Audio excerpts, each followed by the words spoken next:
scrambling for traction. Welcome back, I'm Tedward, and today, thanks to Boston Motorsports in Brighton, Massachusetts, we're driving a 2021 BMW M4. This is a manual rear-wheel drive version of this G82. No competition package here, because if you want the manual, you've got to go with the standard option, which means we have 473 horsepower out of this 3-liter twin-turbo inline-6. You've got to pony up for the 500 horsepower competition package, but that means you're only going to have the availability of an 8-speed automatic torque converter, no DCT. So if you want the rear wheel drive and the manual transmission, this is the way to go. The body style of this car has been very controversial since it debuted, primarily because of what lurks in the front. I'm not going to sugarcoat it. This is a very buck-tooth kidney grille, but I must say it looks best on the M variant. When I see this on the non-M cars, it really confuses me, but I will admit, over time, this has made more sense. The only big problem is that in Massachusetts and in many states, you're required to use front license plates, and this does not adopt that very well. So it does look better without the front plate. Maybe it's worth stomaching the ticket, but let me show you around the car. We've got staggered 19-inch wheels up front, 20s in the rear, 2 75s up front, 2 85s in the rear. And overall, the car is fairly large. It's definitely larger than the previous generation, and it reminds you more of a 6 Series or an 8 Series on the road.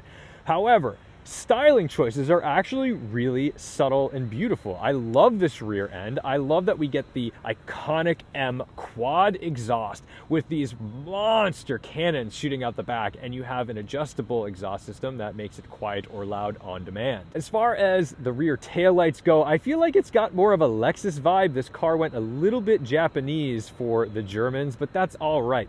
We've got loads of storage space back here. It's your very typical big 2-door coupe. You can use it for all of the things. And this one, like my E92, has a carbon fiber roof, which was a very big deal back at that time. And now these are this is a big roof. This is a lot of carbon fiber, and I really dig the details here because they pinch these 2 basic stripes of carbon fiber. And so the way they're able to get that shape so aggressively is great these days. Inside, there's our comfort access. We've got beautiful leather seats. We have a nicely appointed but very simple and ergonomic interior, but most importantly, a 6-speed manual transmission. And it's worth jumping in the back just to show you what that legroom looks like. So I have that seating position a little further back than I typically would sit. And this is my first time back here. It's quite comfortable. I have loads of space, but I do not, oh wait, do I? Aha!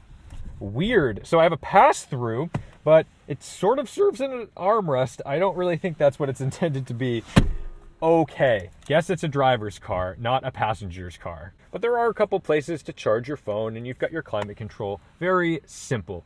Decent headroom, although not a place I would particularly want to be for a very long time. Maybe you're going to slouch just a little bit. So overall, this is a 2-seater that can fit 4 people. And yes, I said 4. That is not a middle seat. Let's go under the hood, and we pull twice there. We get a peek at our 3-pedal setup.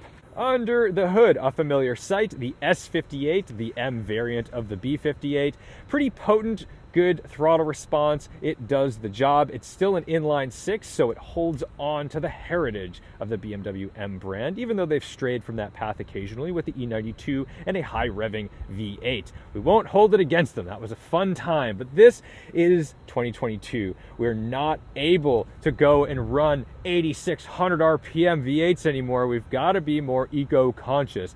And even though this is going to get about 23 miles per gallon, I suppose this is the way you pass EPA regulations.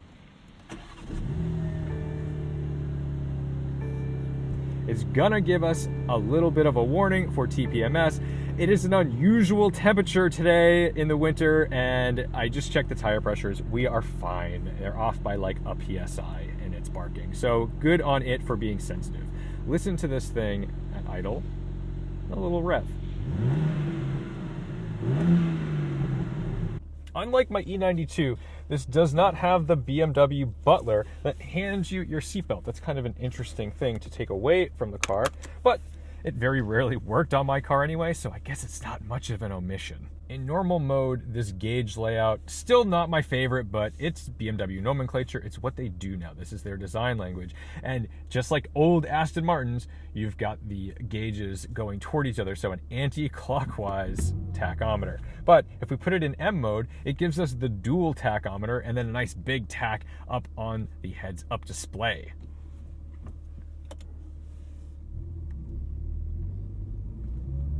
Roll off that clutch nice and easy. It's very tactile. There's no question about where that clutch is grabbing. And one of the things that I would really like to discover today is if it's worth getting this car as the manual. Is this a good manual gearbox? We'll talk about that as we go. Let's see how she gets off the line. I'm going to keep traction on, and we're just going to go for it.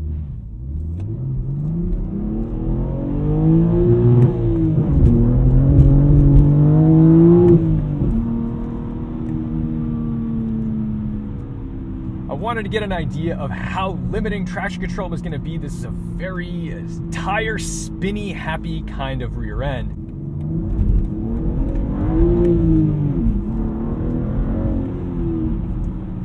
Definitely feels like it wants to rip the rear end away from me constantly. Not the best feeling, because you want to have that confidence that you're not just going to lose it. So this isn't a car that I would recommend going out and just shutting off traction control. Like, let traction control do its thing. Probably safer that way. But the chassis is really lovely. Gives me lots of feedback, although what I'm not getting is a ton of feedback through my fingertips. So the steering is geared, I don't know, it's a little vague. Deliberate throttle is definitely the name of the game here. You don't want to just go aggressively stabbing it. This is not your E46, not your E36, where you just drive it like a Miata, mat the foot, and let it figure itself out. You've got to be thoughtful about your throttle inputs.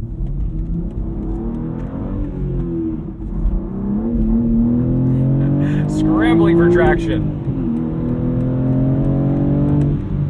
Nice power up top. Brakes feel good when you dig into them.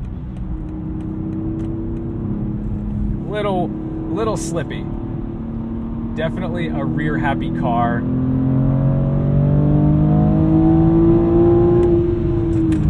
I actually really dig in these brakes. At low speeds, they didn't give me a ton of confidence. But when you dig into them and you really bury, the modulation is actually really lovely.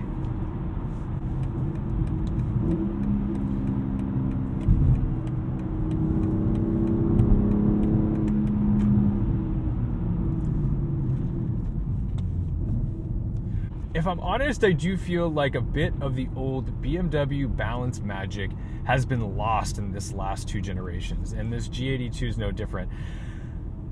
It's a heavy car, and it also sets out to be luxurious, and it's always a hard thing to do to make a sporty luxury car, because a luxury car needs to feel solid, it needs to feel like it wraps around you, it needs to feel premium. But a sports car needs to feel light on its toes, it needs to feel exciting, it needs to feel tactile. But the luxury side of it means that, you know, that daily driver, you don't want to transmit too many ugly feelings into the cabin on a regular basis, because you don't want the occupants to feel jarred. You still want nice big cushy seats and steering that doesn't drive you crazy over bumpy roads, and that's what we have in the US at this point, lots of bumpy roads. So in order to make up for that weight and stay competitive, what are you going to do? You're going to add power, you're going to add torque, but now you're adding power and torque to a fairly heavy platform, which can then make things feel a little clunky. And in modern cars, especially modern manuals that exist solely for the demand of these customers, sometimes they miss the mark just a little bit. And I do genuinely believe, like, this is a fine manual gearbox. It feels very BMW. It's got that sort of like rubbery but direct feel. I can't help but say this was designed for an automatic, and I feel like it would be more natural in the automatic. Now, I'm not saying don't opt for the manual, but the same reason I bought a DCT E92 is the same reason I would opt for the automatic version of the G82. It is fun to row your own gears. However, if you're thinking you're going to get the experience of a Porsche GT3 with a manual gearbox out of this, like, that's just kind of not it.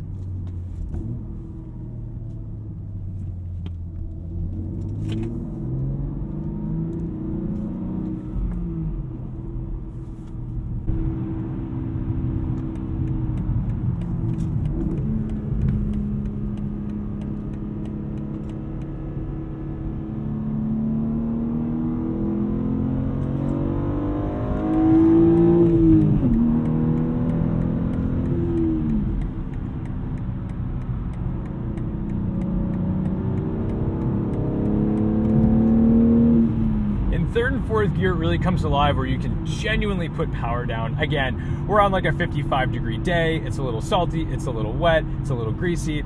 So this isn't characteristic of like a hot summer day on dry, good pavement.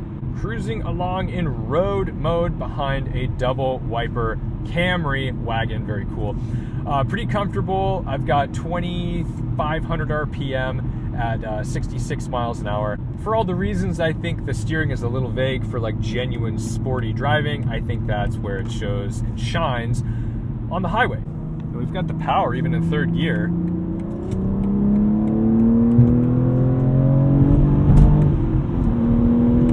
To send it.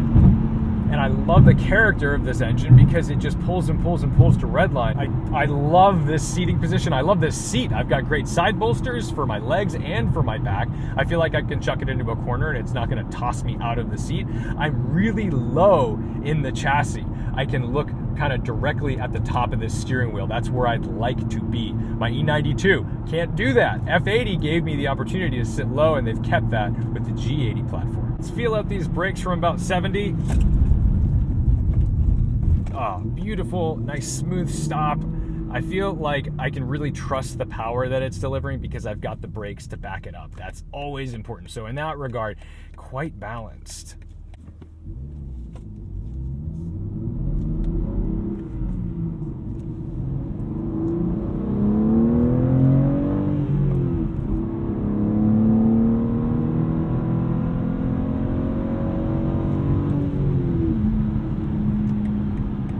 Genuinely, I think the more I drive it, the more I like it.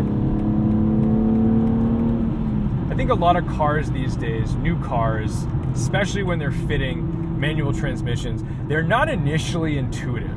They don't immediately grab you with, this is easy to drive, this is perfect. You have to be a little bit in tune. You have to listen to it. You have to be patient.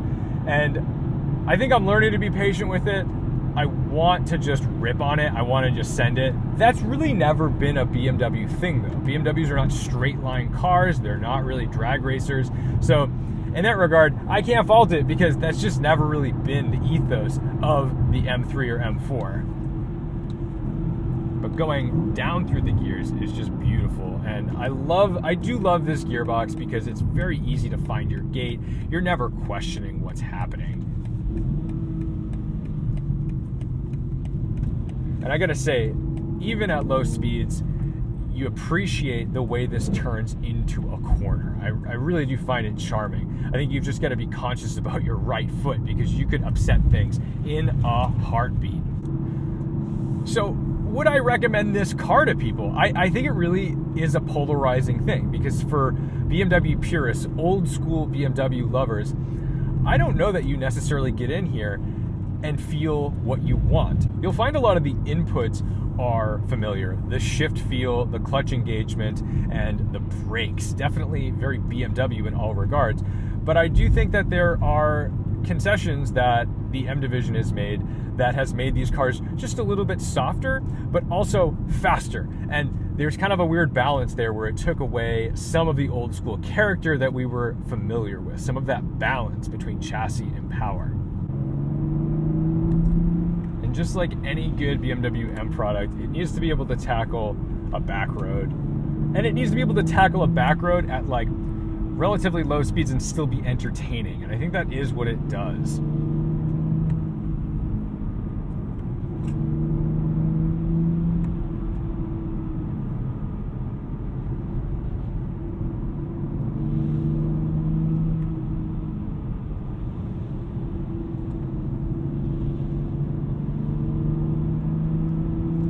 So here's my verdict on this thing.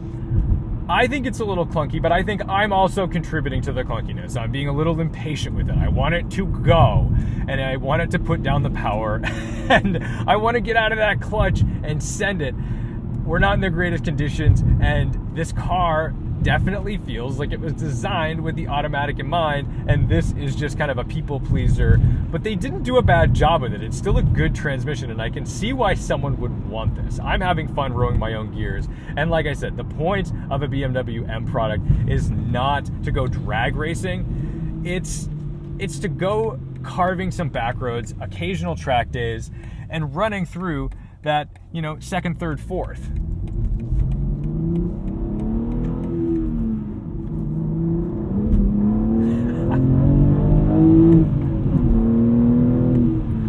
But like I said, if you opt for the rear-wheel drive version of this car, you're gonna have to pedal a little bit. I'm being ham-fisted to kind of prove a point here, okay? I'm just putting it down just to show you like what it can and can't do. So in the real world, all-wheel drive cars are able to lay down absurd 0 to 60 times at any light on almost any surface in any condition. That's not gonna happen here. You're gonna be monitoring wheel spin. You're gonna be keeping an eye on that available traction.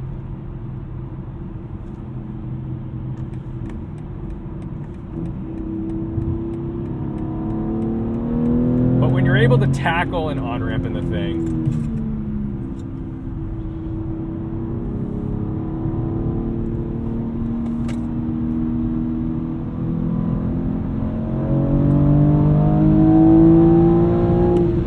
patient with your throttle inputs, it's a pretty rewarding car to drive, gotta say. So thank you guys so much for watching, liking, commenting, and subscribing. Thank you to Boston Motorsports in Brighton, Massachusetts for tossing me the keys to my introduction to the G80, G82 platform. Don't forget to respect the drive, and I'll see you in the next one. That is in phenomenal shape. Yes. And this is just so delightful to drive around normally. I can avoid potholes, which I'm having to do quite often. I hope this semi-truck continues on that path. Thank you. That would have been kind of entertaining for you, not for me. And, shifting this car is kind of a joy. Honestly, like I said, it's clunky off the line, and if you're really hammering it up the gears, once you get, that 1, 2, once you're in 3, 4, 5, you're good to go. But, there's not a whole lot of effort that goes into daily driving this on a normal commute. I feel like I've got great control over this transmission.